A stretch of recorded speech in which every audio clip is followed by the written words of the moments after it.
Good morning, everyone. I love it when people are early to these webinars. I can see people coming in from the waiting room. We're going to give you 30 more seconds before we kick off.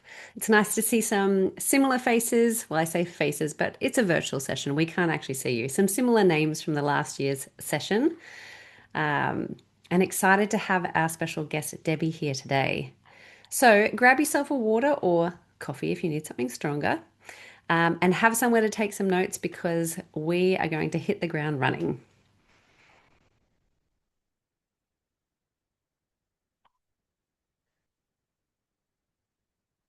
All right, we're recording and it's hit 12 o'clock. So let's kick off on today's session. Hello, welcome to the City of Sydney's Reboot webinar series. My name is Kate Pearden and I'm back again to host this special series in 2026. Now, before we begin today, I'd like to acknowledge and pay respects to the traditional owners on the land on which each of us meet. Now, as we share knowledge and learning today, may we pay our respects to the knowledge embedded forever within the Aboriginal custodianship of country.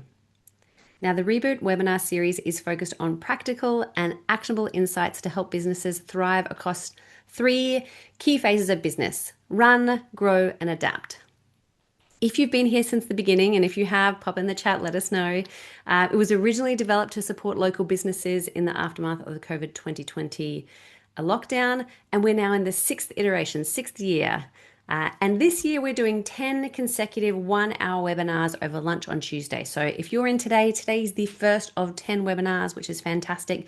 Make sure you sign up to each one over the next 9 weeks from today. Now, this series is proudly brought to you by the City of Sydney, and a quick special acknowledgement to Service New South Wales Business Bureau, who is a valued long-term supporter of the Reboot program. All right, let me tell you what you can expect in this next hour.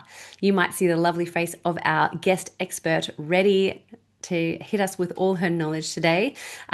We will be first doing about 15 to 20 minutes of education, a presentation, followed by a case study of how businesses like yours can apply this knowledge, and then closing with 15 minutes of questions, give or take a minute here or there. Now, you'll notice that there is a chat box and there's also a Q&A box. The chat box is just for comments during the session. Debbie won't be looking at those. I'll do my best to have a look, as well as Cynthia, who's our admin on the call. And if you've got questions that you would love answered at the end, what you need to do is along the bottom, it says Q&A. You need to pop that in the Q&A box. And I will ask Debbie as many as we can, and I might combine a few together so we can make the most of our time today. So let me introduce you to our special guest for today and get kicked off on our first reboot for 2026. So the wonderful Debbie O'Connor. She's a brand strategist, a graphic designer, and the creator of Brand Magic. It's an online platform dedicated to empowering business owners to build brands with personality. Now, she is the author of Amazon #1 bestseller Brand Magic: How to Build a Brand with Personality. So she's an active entrepreneur. She knows what it's like to have a business. She's a presenter and a trainer, and she's helped develop a unique brand personality system. So this helps you as business owners uncover and understand the personality and the heart of your brand. Even if you think you don't have one, you absolutely do. So we're going to touch a bit on that today. And it is as if Debbie isn't busy enough. She's also the CEO of the Creative Fringe, Western Sydney's most inspiring co-working space, and previously ran an award-winning branding studio, White River Design, for 22 years before selling this business. So again, long-term business owner. As you'll see today, she is a guest speaker for us and also a sought-after keynote speaker, podcast guest, avid traveler, alcohol ink artist, which is a niche topic on itself. We've just had a little moment together. We're both theatre enthusiasts, and we've talked about the background of the term chookers, if there's any other theatre people on the call. A wife and proud mother of two beautiful humans. And she's here today to help us with this wonderful topic of storytelling. So, Debbie, what an introduction. Thanks, Kate. I appreciate it. I can't wait to hear what we've got in the store today.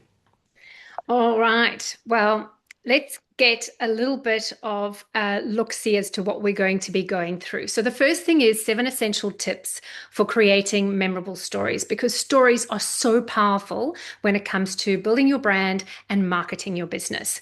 So we're going to look at why it's so important to do this. And then we're going to discover your brand archetype or your brand personality, as I love to call it.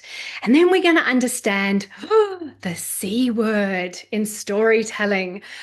So wait for that one because it is a really important one. We're going to look at the 4 different types of stories that you can be telling when you're doing your marketing. And then, of course, we've got some takeaway tools as well.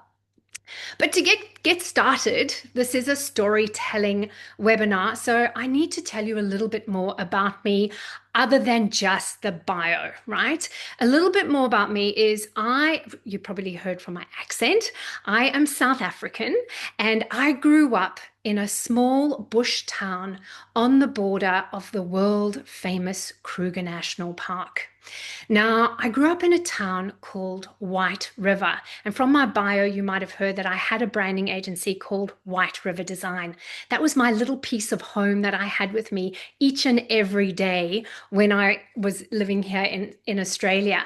And it's curious because for all of us that grew up in White River, we couldn't quite figure out why it was called White River because we had this little trickle of a stream and it wasn't white at all. And then when the rains did come, because we were in drought most of the time, when the rains did come, it wasn't white, it was churning brown. So I don't know how we got the name White River. Somebody said that there might be white rocks going through the river, but go figure, White River it is.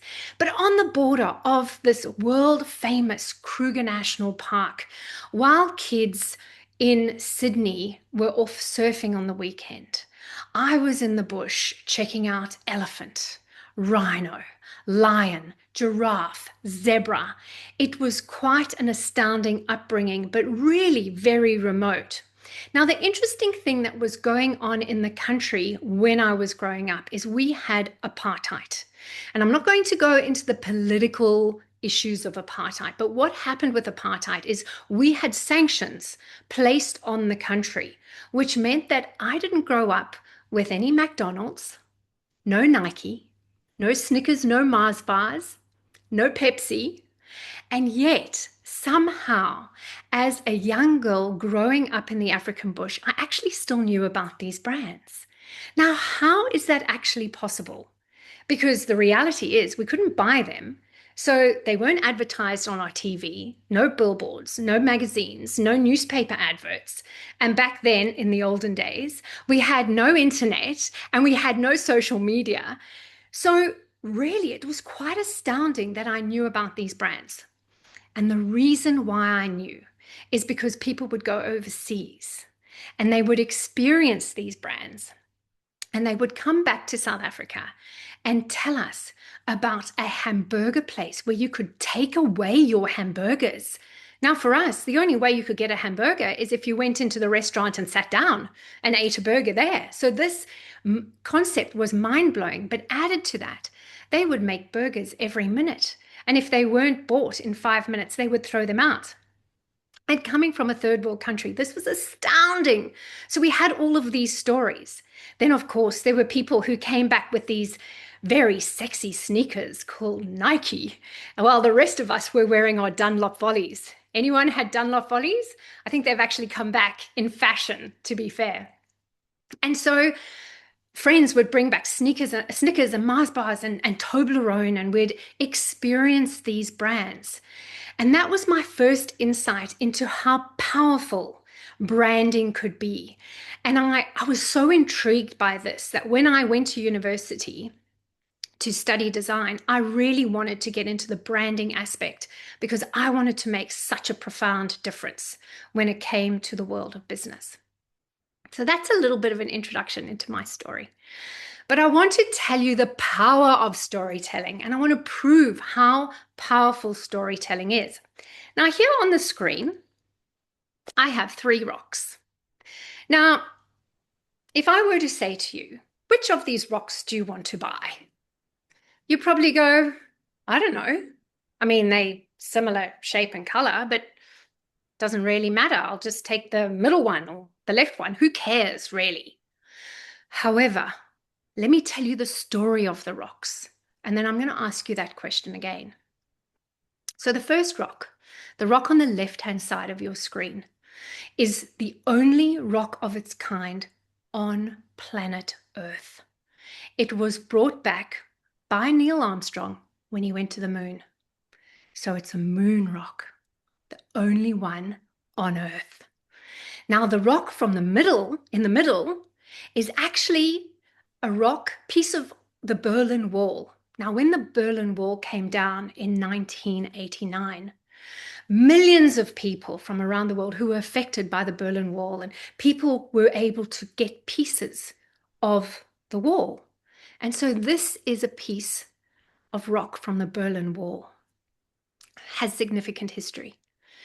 And then the final rock on the right-hand side of your screen is from my garden. And that's probably all I can tell you about that. So now, when you know the story of these rocks that previously all looked the same, you now place value on each rock. And if you collected rocks and you had an endless amount of money, I would hazard a guess you'd probably go for the moon rock. The rest of us are likely to go for the piece of the Berlin Wall. Historical significance, there's a story behind it. We own something that has value to us.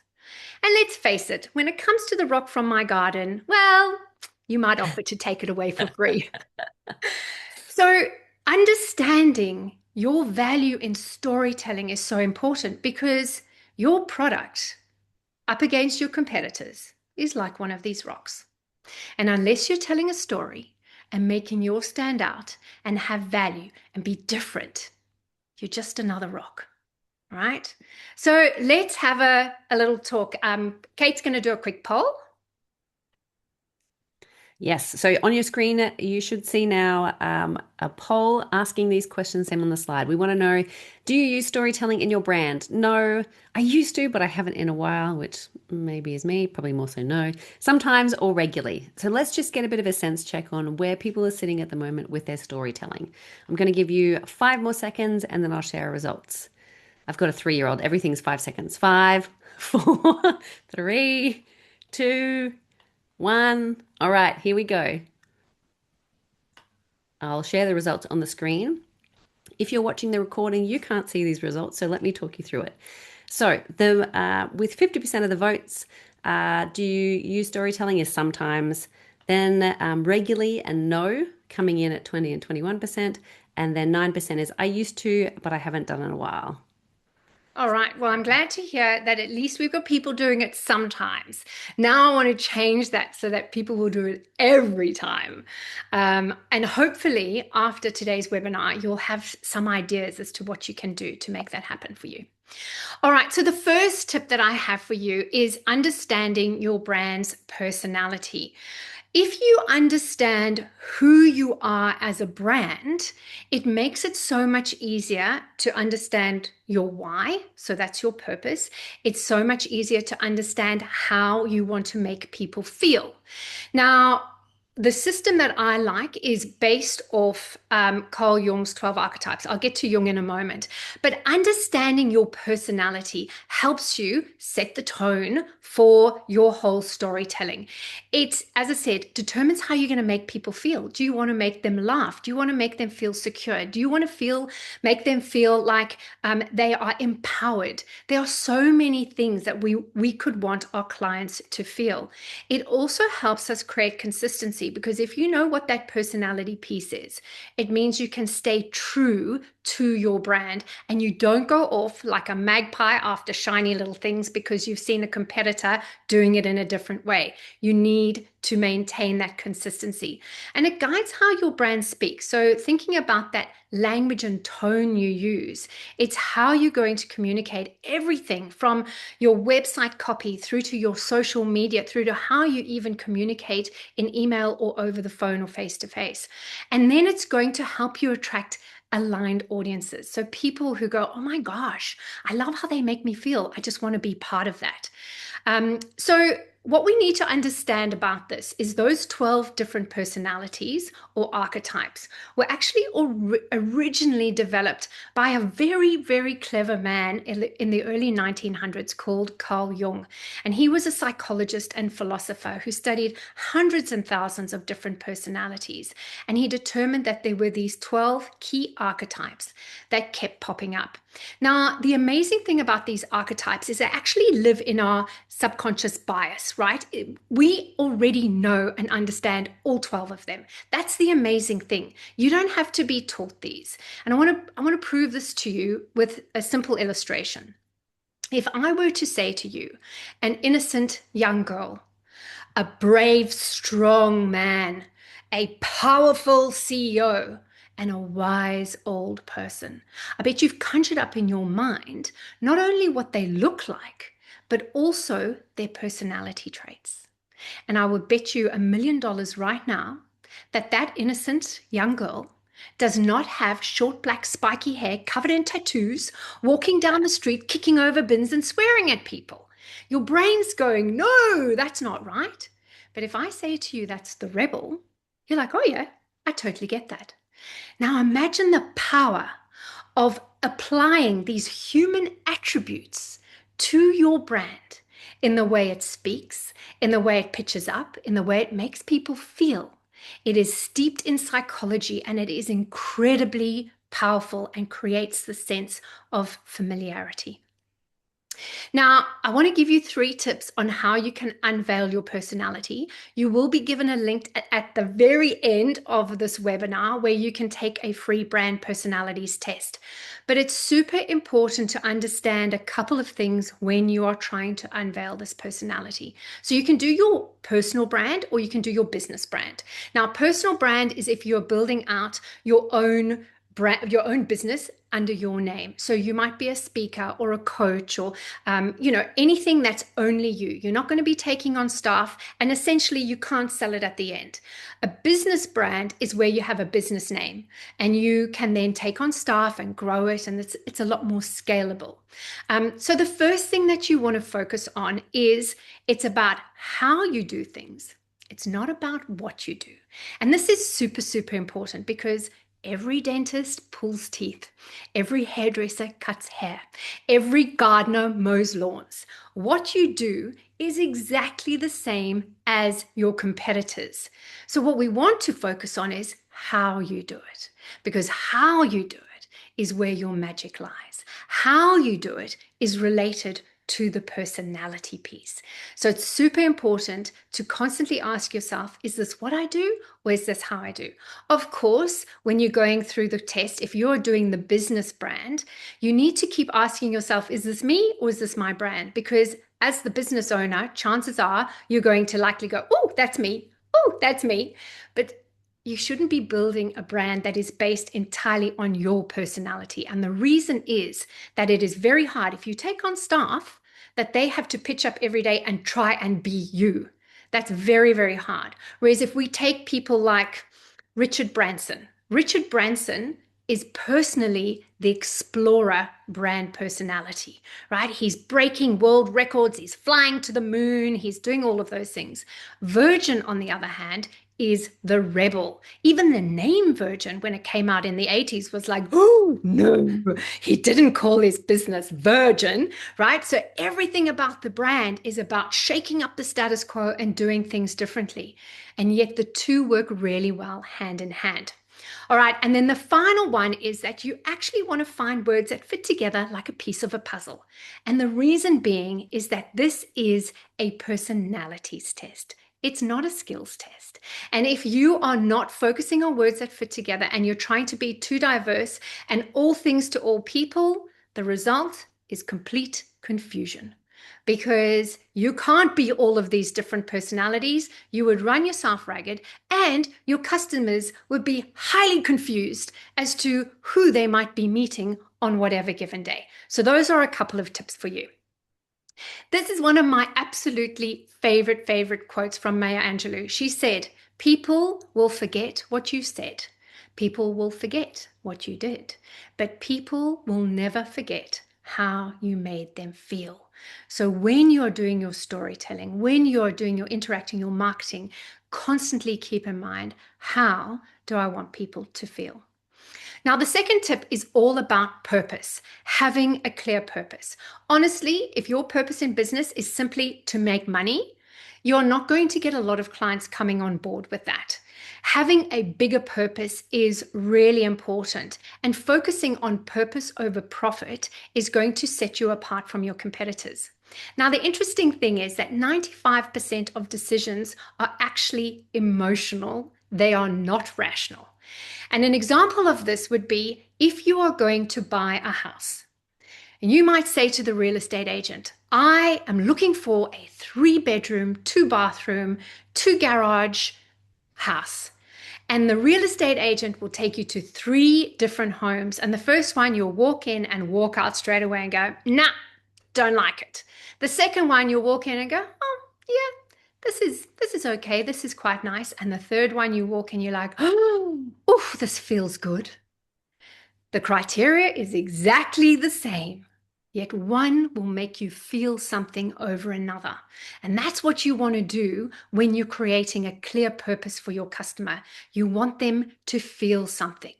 Harvard Business did a review and they said that emotional brands will outperform functional brands by 2 to 3 times, which is insane. And if you look at someone like Nike, which is an amazing storyteller brand, they hardly ever show you their products. They talk to you more about how you can be the best that you can be. Wake up each morning and be 1% better. That is what they talk about. You just happen to be wearing a Nike when you do it. But their storytelling is amazing and it's super powerful because their purpose is so much more than just wearing sneakers. One of my absolute favorite TED Talks is Simon Sinek's Start With Why. If you haven't watched this, I highly recommend save this. It's about 17 minutes. Save this to watch because it is very, very worthwhile watching. Now, Simon says that you should start with why. I believe you should start with who, because if you know who you are and who your brand is, it is so much easier to determine why you do what you do. But having a really strong purpose will turn your brand into more than just a business. It becomes a movement. It's more than just a product. This is where you add gravitas, you add direction. There is a lot more meaning to your business. So I highly recommend you check out Simon Sinek. Great TED Talk. So the third thing is having an authentic origin story. Now, having an authentic origin story, a lot of people are like, I don't really have an origin story. If you started a business, you had an origin story. I'm sorry for you, but you can't tell me anything different. You just need to tap into that story, make it human. Go, well, what was that problem that you thought, oh, I'm going to solve this problem for someone? Did you go through some kind of struggle and then go, oh, there is a way I can provide a solution for these people? And look, what happens to them when they use my service or my product? And this is this amazing transformation. Now, if you don't know this particular story of the man sitting on a loo, his name is Simon Griffiths, and he has a business called Who Gives a Crap. Most of you might have heard of him. I don't know. It's toilet paper. And he sat on a toilet for 50 hours when they were doing their fundraising on a crowdfunding website. He sat on there for 50 hours until they raised $50,000 because he knew that there was a massive sanitation issue in third world countries that he felt he needed to try and solve that problem. He knew people were struggling every day with hygiene and really simple water and sanitation services. Having a toilet that could flush would make all the world of difference to them. And he thought, well, what if I just created toilet paper? We all use it. In first world countries, we use it every day, multiple times a day.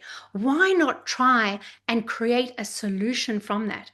And so 50% of the profits from Who Gives a Crap goes to creating sanitation and hygiene in third world countries. Amazing, right? So think about how you can create a story that is engaging for people. The And next Debbie, I order. Who gives a crap, and have for years. And I remember when this came out, and it was such a memorable story, and it was a conversation starter. And I think it doesn't what people listening think. I don't have to have something that's that big or that huge, but it's a story. Well, the interesting thing is that he didn't know it was going to be this big or this Ah, huge. very good When he point. started, he just started it. Um, everyone has to start somewhere. And his story has become so profound because over COVID, everyone went berserk over toilet paper. Toilet paper. He had the luck of the draw that something really helped his business, but everyone has to start somewhere. Your Mm, story might not be as big as his story is now, but your origin story is still some story that people can relate to. So don't forget to tell it. It's really important. thanks, So Debbie. the fourth one is that you should have stories that are also customer focused. So make them the hero of the story. When your customer sees themselves in the story, there is an automatic connection. They just get it. They go, oh my gosh, I feel like they are talking to me. And by doing this, use real life experiences, your own customers that have been through their struggles and have come out with this transformation. Speak the language that they speak. There's certain industries that are terrible when it comes to using all these abbreviations or highfalutin conversation. And you sit there and you go, I don't actually know what you just said to me. And so you've lost me. You have completely lost me. So speak the language of your customer and try and just tell them stories. Don't always try and sell because selling is exhausting for everybody. And often, when you're just telling stories and you're engaging people, the selling is happening automatically.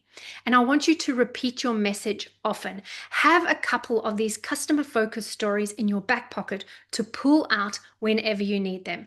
Dove does a tremendous job with this. Like, even this is just a billboard. And even in pictures, they are able to tell an entire story. They're saying, we see beauty all around us. It doesn't matter about your age. It doesn't matter about your size. It doesn't matter about your authenticity or ethnicity. We don't care about that. We see beauty everywhere. And you don't see a single product there. They're not selling you a product. They're selling you into the purpose. They're selling you into the why they're doing what they're doing. And that is why people will buy into it and go, I love that. That is the engagement piece. All right, the first case study that I want to do is for a creative co-working space. And here I want to demonstrate to you two social media posts, right? Everyone does social media all the time. So I thought social media is a great place to start. Now, what they're promoting in this particular case is just a co-working space. Come along, co-work. The first post that has 109 views speaks about the benefits of co-working, right? It's a carousel, a bunch of different photographs of the desks that you can hire, tells you how co-working is so beneficial for your when you're working, etc., right? The second one was a reel of the son of a co-worker who after school comes into the co-working space and he gets to hang out while mum is doing some work. And here he is telling the story about how cool mum is to work in such a fabulous space. And he loves coming in after school and meeting all the people and eating the cookies and whatever else. And you can see that there's 14 times more engagement simply in a storytelling post. People don't want to hear about facts and benefits. People want to hear stories. They engage more in stories. The next one was for an alcohol ink mirror workshop, right? And this workshop was being run after hours. The first post spoke about the workshop. This is the time. This is the date. This is what you'll do. This is what you need to bring. This will be the outcome. Fantastic. The second post was actually from an attendee from the workshop. And this was a carousel of her doing the workshop and then with her finished product up on the wall, and she tells the story about how she was nervous and she didn't think she'd be able to create anything. And then finally, when she put it all up and it was so beautiful, and none of her family could believe that she had made it herself, but she had video footage so she could prove that she can. Look at the difference in the amount of views that are happening through storytelling over just facts and figures. Now, this is the third one, and this is where it is most powerful. So, the same co working space supports a charity which does blankets every year that go to homeless, domestic violence survivors, etc., etc. And they were invited to decorate a Christmas tree to go into a chance to win some money for the charity.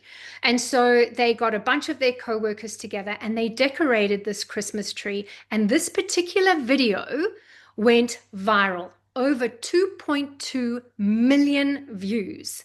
In the space of a couple of weeks, they had 715 new followers. They had over 63,000 engagements simply from one post because they were sharing their purpose. So it is really important to make sure that you share. If you're doing anything in the community whatsoever, no matter how big or small, even if you think, well, it's not that important, everything like that shows that you have more community elements in your business than your competitor does, and it's worth sharing. All right. Conflict and transformation. This is number 5. You need to share the journey, right? Without the struggle, the pain point, the starting point where the client starts to go, I need this service, and now I'm going to go and look for people. They've got a problem that needs to be solved. And you need to talk about this pain point, the struggle that they're going through, and then show them the transformation.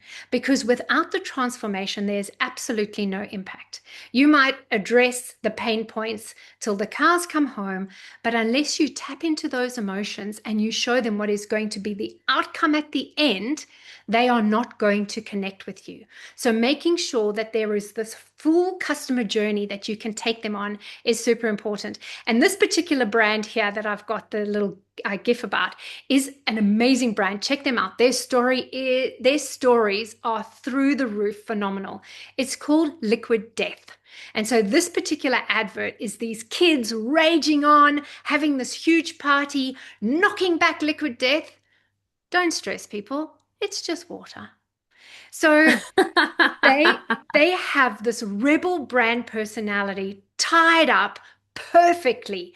They have these adverts with these women in bars knocking back kegs of liquid death. Don't worry, people. It's only water. So their whole tagline is murder your thirst. So check them out because they do amazing storytelling. They will show you how they take the stupidest ideas and they turn them into their adverts, and they get thousands, tens of thousands of people engaging in their social media because of this. All right, people don't buy products. They buy meaning, identity, and transformation. So keep this in mind when you're doing your storytelling. All right, we've got to the C word. Can I tell you, this is probably the hardest thing that most people find when they come to storytelling. It's just consistency. Honestly, I would have thought that consistency would be so easy, but it is so hard for people to just be consistent. The thing with consistency is that it builds trust. It builds recognition. It makes people feel safe because they know and they understand what they're going to get. And that is super powerful when you're building your brand, when you're engaging, when you're doing all of your marketing.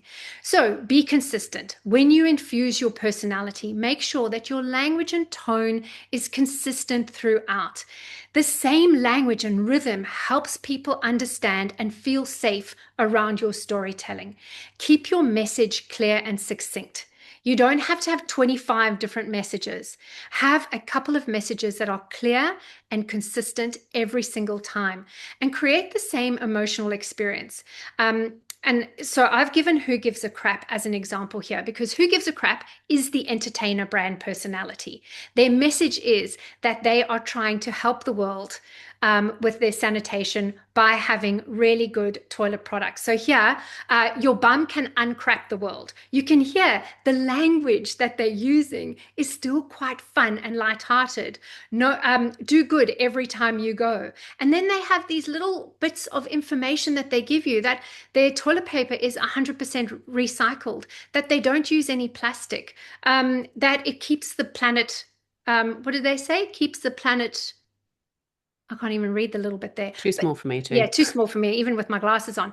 But the message is the same. And so what you're wanting is when you're repeating these stories, when you're doing your advertising, it is a really good idea to put everything out on a desk, print it out, put it on a desk and say, does this look like it belongs to the same family?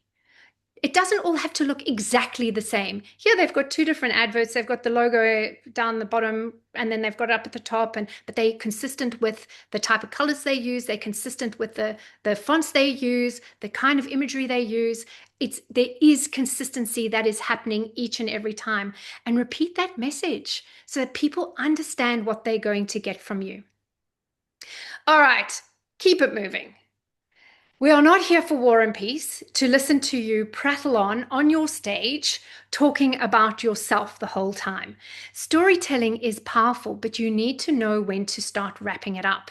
And that becomes a really important piece of this, is understanding if you know what your message is and you need to read the room. Of course, if you're in a networking event and you're meeting a bunch of people, you can't stand there and monopolize somebody's time for 20 minutes telling them everything about yourself and not actually engaging with them as well. That's not going to work. However, if you're on a stage and you're sharing information, you've got more time. And then, of course, we've got the elevator pitch. And the elevator pitch, the story behind that is if you start at the bottom floor and you're traveling in an elevator to the top floor of a building, you should be able to succinctly tell somebody what you do.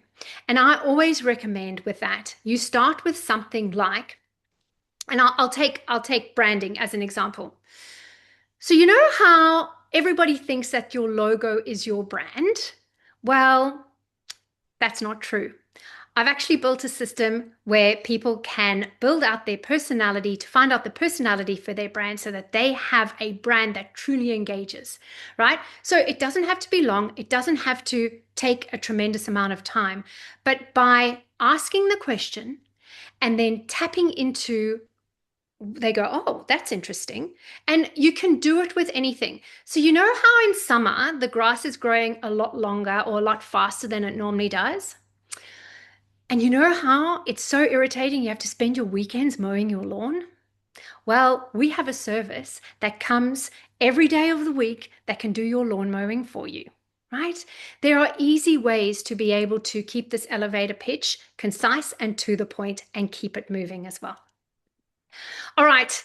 The next case study I want is, so I've given you a business case study and I want to give you one for somebody who's building out their own personal brand. Now, the story with Gina is Gina has actually been in business for, I think it's like 28 years.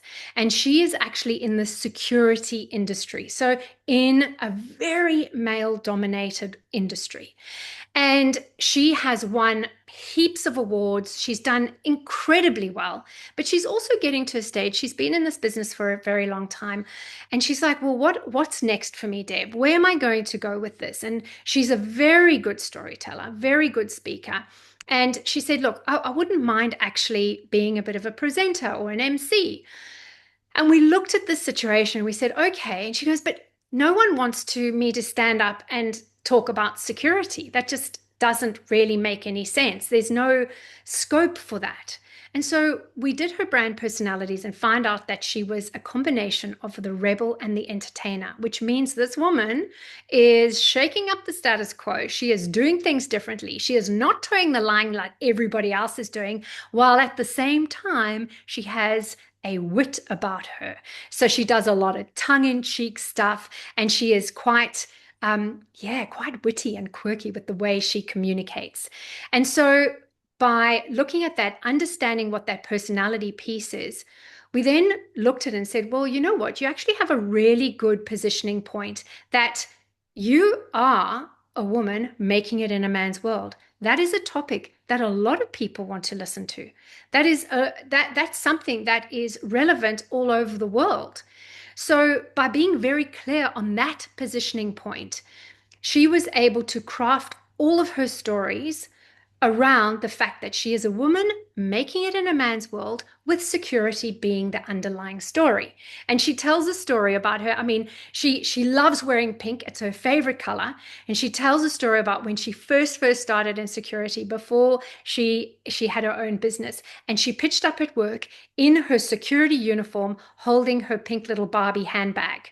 And the guys ridiculed her, and she didn't care because she was a rebel. And she just went, stuff it. Watch me make it in this man's world. So that's how she kind of starts her stories.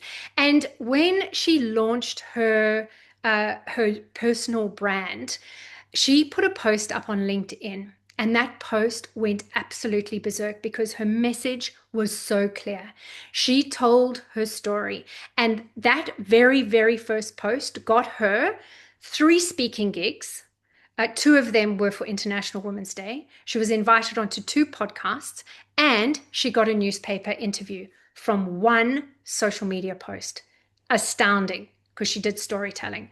And now, like, she goes on Sunrise quite regularly. She's on radio. She's got her own regular newspaper column. So storytelling is super, super powerful.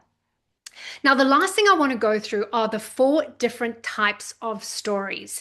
And here I'm going to use Disney as an example because they do a lot of different storytelling. Now, the first one is the origin story. It's about how you started. We went through that already. And this is what sparked everything. Walt Disney was an illustrator. Now, he wasn't a banker, he wasn't a lawyer, he wasn't a doctor, he was an illustrator, somebody who was making cartoons. And he just knew that through his illustrations and his cartoons, he could bring absolute joy to the world. He could inspire people, he could entertain them. And so that becomes a really good origin story. Every single one of you that has started a business has that story. The second story is your customer story. We've spoken about that as well. This is about the journey that your customer goes on. And this is where you can use your case studies. Use them as the hero. Talk about their pain, talk about their solution, talk about the transformation.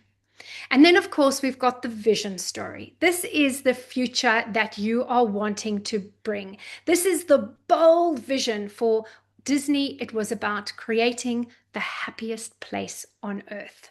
And I think that they've been able to achieve that, right?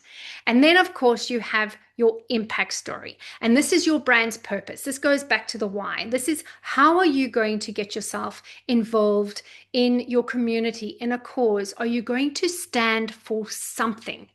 And Disney have their volunteers. And so the end of volunteers is spelled EARS because they all wear the little Mickey Mouse ears. It's very cute. But they have, honestly, they've donated over, I think it's $250 million into different charities. They do Make-A-Wish. They go to hospitals.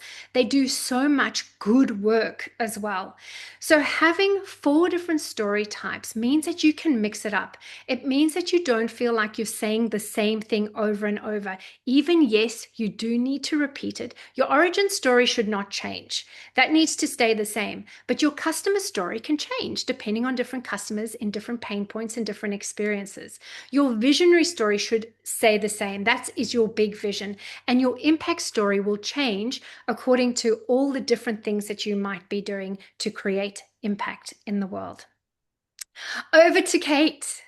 Great. So we've got 2 more minutes before we head into our Q&A. So quickly, if you've got a question that you'd love to ask Debbie along the bottom, click on Q&A and pop them in there. Let's do a little bit of a pop quiz on the power of storytelling. So Debbie's told you that it really does work. So let's test it. So what I'd like you to do is to get ready to answer Debbie's question in the chat box. Debbie's going to ask you a question. You can type in the answer. I'm going to count to 3, and on 3, we all put our answer in together. So which country is Debbie from? I'll give you 3 seconds to type it in the chat box. and then hit enter. You guys are all very fast. Yeah, look at you all go. Okay, next one, Debbie. All Get right, ready to next type this one. in. Don't press enter yet. What town did she grow up in? Oh, this is a tough one. Look at you all go. White River. Well White done. River. The first one Look was at South that. Africa if you were watching the recording and you're missing it. Amazing. All right, third one, Debbie, let's go. Name three animals she would see in the Kruger National Park. Dun, dun. Elephants, hippos, rhino, zebra. The Yeah. chat's going wild if you're watching the recording. Yeah, Okay, we've got all of them coming in there. great. Name a brand that Debbie didn't grow up with. I loved this story. I was like, of course. Like, it's just not something I'd thought of. Wow. Yeah. Okay. Nike, Pepsi, McDonald's, Yeah, you got them. Coke, You've got Mars. them all I right. particularly remember Snickers because I have a peanut allergy. So I just wanted to share with you that because I told you that story over half an hour ago. I did not ask you to memorize anything. I didn't ask you to that there would be a pop quiz. And yet look how much you have remembered simply through storytelling. It really is powerful. And this is a fantastic quote from Steve Jobs. The most powerful person in the world is the storyteller. The storyteller sets the vision, values, and agenda of an entire generation that is to come. All right. So, the takeaway tools, 7 practical tips for creating memorable stories. The first one, find out what your brand personality is. Then the next one is have a clear purpose, understand your why and the difference that you want to make in the world. Your authentic origin story, make it human, tell people the story. Also, customer focused. Make your customer the hero. Tell the story, the journey that they go through, the conflict and transformation. There is pain, but there is joy at the end, and you need to tell them the whole story. And then, of course, we have the C word where you just need to be consistent. Really hard for people to do, but very powerful for your brand and your marketing. And then keep it moving. So, if you could do one of these by the end of this today, which is the first one that you are going to implement that you feel would be the easiest, the most effective, the one that's going to move the needle for you? Great. And I've popped this poll up, so I'm going to end the poll now so we can get straight onto our Q&A. So I'll share the results. And again, if you're watching the recording, you can't see the poll. I'll talk you through it. The most popular one with almost 50% of the votes is defined brand personality. Choose your character. And I think, Debbie, that's a great place to start because there's no point doing the rest until you know this brand character. 100%. I totally Then pretty close tie was our number two, clear purpose, our authentic origin story, number three, and number four, customer focused. And then at 4% and 5% is numbers five, six, and seven. So it's sort of I always find it so fascinating that consistency is like low down. You would think that people go, oh, yeah, that's the easy one to do. It's actually not that it's easy. not. Yeah. It's so not. Very Uh, fun. All right. amazing. And then, as we promised you, this is a free brand personalities test that you can take. Remember the 3 tips that I gave you. It's not about what you do, it's about how you do it, focusing whether it's your own personal brand or your business. And then, of course, finding words that fit together like a good piece of a puzzle. All right. Amazing. So I hope everyone got that QR code. Perhaps, Cynthia, you can put the link also in the chat in case you didn't. So, three things. One, we'd love your feedback on this session because we've got 10 of these sessions in a row. And that link is now in the chat from admin, which is Cynthia. And also at the end, we'll tell you about our session that's coming up next week. But first, let's get into this Q&A because I've got 15 questions here, Debbie. So the first one was about how can we apply business branding so it's recognized and read correctly by AI tools by customers who are looking for brand recommendations. Now, I'm just going to jump in on this one and say, in 2 weeks' time, we have an SEO AI specific session, and I actually think that's probably the best place, Marta, for that question. Debbie, is there anything you want to add to that? No, look, I would agree with that. And unfortunately, what is happening is the landscape is moving so quickly. So what Mm, might work today might not actually work tomorrow. What I'm going to say about this is that if you are using AI to generate any of your stories or social media or website content, which a lot of people are doing, make sure that your AI is very well trained. And if you have a personality, get your AI trained in that personality, understanding the language and tone that you want to use. So, for example, if you are the rebel, all right, the rebel has the permission, because they're a rebel, to use swear words. Now, you might decide, well, I want to be a rebel, but I really don't want to use profanity. So be very clear in your wording that that is what you want your AI to produce for you. You might have a term. So, for example, I'm South African. We just call everyone like, "Hey guys." It's just a thing, right? So for me, my content doesn't ever hold the term mate because it's not natural for me to say good day, mate. So in my agents, I will actually say never use the term mate, never say good day, don't use Australian language because it's not naturally or authentic to me. So make sure that whatever you're putting into your AI is good quality content to make sure that what comes out of it. And I know it's not answering the question about getting ranked with SEO. I know that part, but this is about storytelling. And so I want you to be able to use AI and still remain authentic to your brand.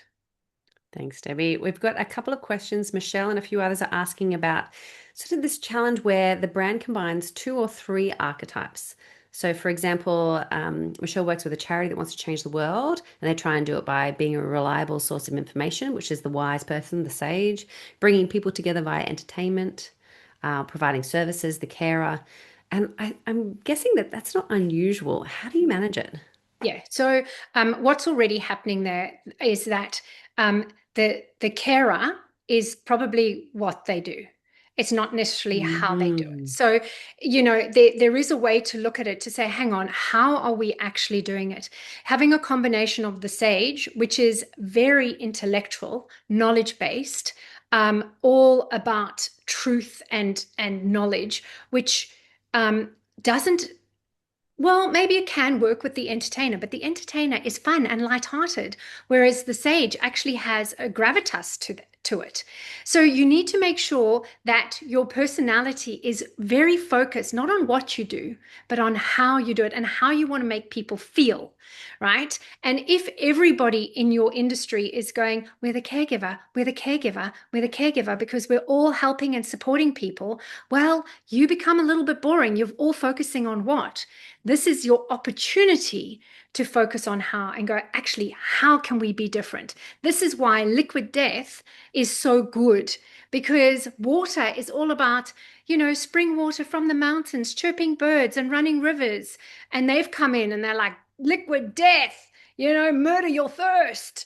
Raging music. It just shakes things up.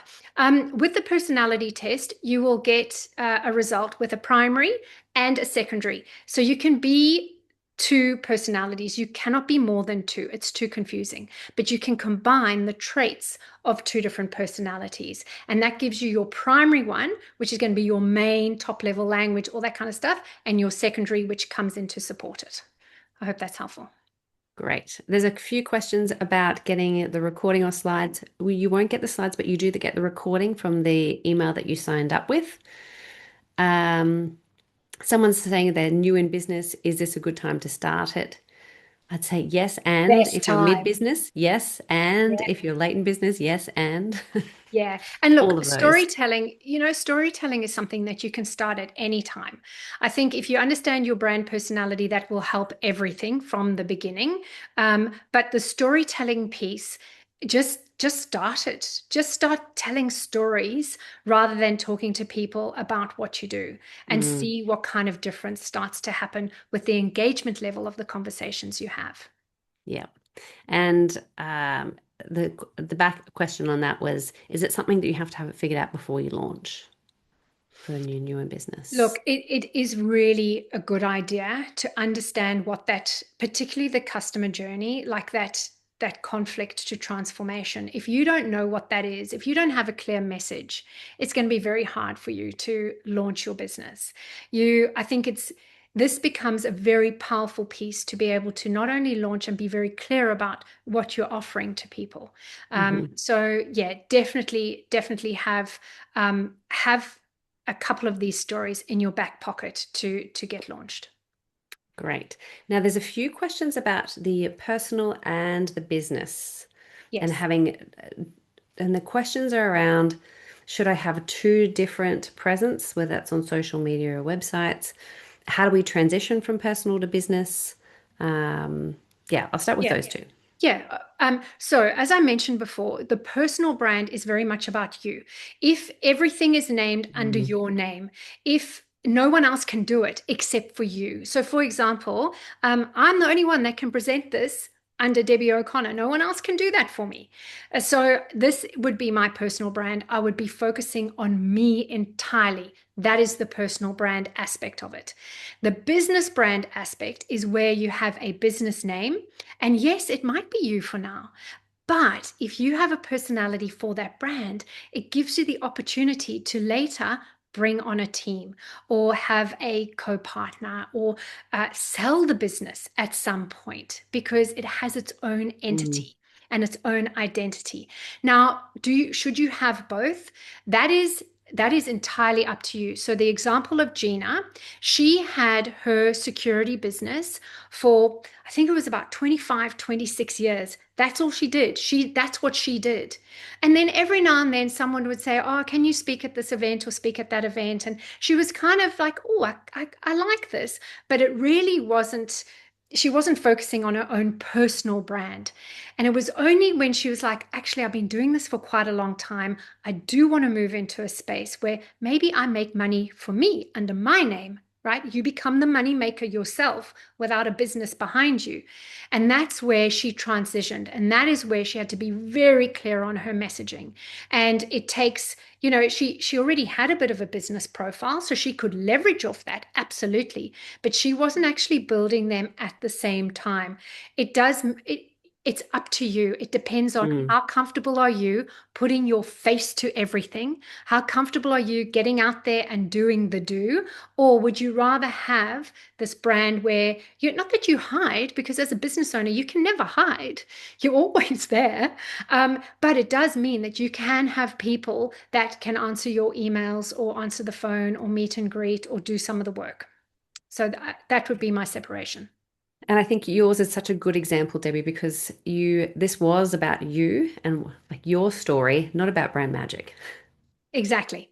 Yeah, great This is example. entirely what I do. Brand magic is completely separate. Mm. Now, we've still got a lot of questions. I'm just going to pick out, I'm hoping to get through one more that's come up to with quite a few people, and it's about these four story types. And the questions are around where would you use them? What if your story is confronting? And what story should I start with? Okay, firstly, if you've got a confronting story, please tell it, Mm, because there are people that have probably experienced what you're experiencing or have experienced, and they won't, they're too scared to. They think they're alone. They are struggling. They are battling to find their people. They don't know where to go, where to turn, and they feel so alone. So if you have a confronting story, I'm going to say be brave. Like, mm, honestly, be as brave as you can and share it. And I know it exposes you, and you might initially feel like, what am I doing? But it is the best thing you can do, because the people that are going through that and they feel alone and they feel like there's no help, they are going to go, "Oh, I'm so relieved that there is someone that understands what I'm going through." So that, to me, that is a no-brainer. Okay. And I know I'm just saying be brave to do it, because it takes a lot of bravery to do something like that. mhm. Sorry, I got sidetracked on that one. What were the other two questions, Kate? Very passionate. About the four stories, which Yep. one should they start with and where should they be And sharing? And yeah, this will have to be a okay. 1 minute or less answer. Yes. Okay. So definitely start with an origin story. It's a super, super simple one to start with. And then I'd also have a customer story. I'd have those ones. Um, Origin story on the About Us page, definitely. Share it in your social media, like as in remind people who you are. Like put a post up and say, just reminding my followers, this is my story. And the same thing with all of your customer stories, your visionary story. Put that on your About page. Put it on your website. Share it. All of these stories should be shared everywhere. In your newsletters, remind people as to why they're following you and where you've come from and where you're heading and why they need to use your service. Amazing. Now, thank you everyone who put questions in. I'm sorry we weren't able to get to them all. I tried to get the ones that had the most amount of crossover and we could answer as many as possible. Obviously, in a 1 hour session with hundreds of people on here, um, there's only so much specifically that we can answer, but hopefully there was so much content in Debbie's session today that we've managed to cover something and you've all got your action ready to take away. Now, before I close up today, we're just going to pop on the chat what we've got on for our next session. So, next week, same time, same place, I will be hosting another fabulous guest, and it's all about AI assisted content creation. So, we'll be taking what you've done with Debbie today about your brand and then looking, okay, well, then how can I use AI to help me to get this brand out there? So we'll pop that chat in. And Cynthia, I might get you to pop in it a few times because we've got so many very kind people saying how much they love the session. And that link for next week is going to get lost. Going to get lost under that. So we'll just get that popped back up a couple of times to make sure that we get as many of you back next week for our topic. And before I close, Debbie, thank you so much. What an insightful session. And it's really got me thinking about a lot of different things in this session and different things and ways that I've thought about things. So thank you so much, Debbie from Brand Magic. And you do have her brand personalities quiz that you can do and work out what your main and secondary brand is. So thank you all so much for joining today. There is a QR code for some feedback. As I said, this is the first of 10 weekly sessions. Next week, come join me for some AI content creation. And I'll continue to see you for the next 2 months, hopefully. All right. Thanks, everybody. See you next week. Bye.